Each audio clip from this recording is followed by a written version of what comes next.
scroller ka ba? Yung gustong-gusto mo naman talagang matapos or makapag-focus sa ginagawa mo. Kaso lang, parang lagi kang namamagnet or atat na atat kang hawakan yung phone mo.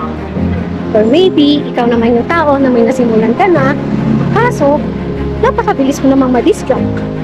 Or maybe, ikaw din yung tao na alam mo na kung ano yung gagawin mo, alam mo na kung ano yung gusto mo, pero hindi mo alam kung saan or paano sisimulan.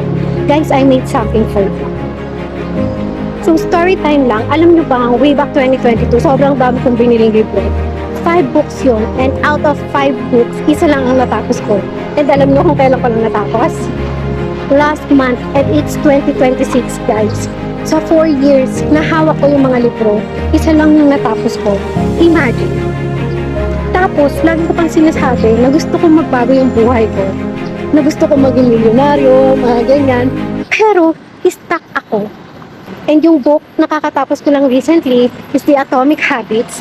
Sobrang ganda, guys, and sobrang effective. And that book pushed me to create my first digital guide, the Doom Scroller Reset Guide. So it has 25 questions, guys, to help you stop, focus, to feel, and start again.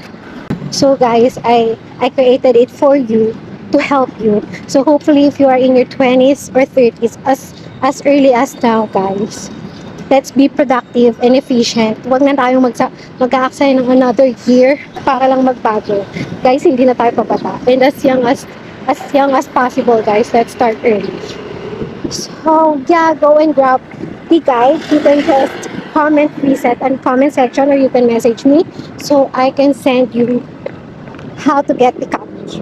Thank you, and I'm so excited for you.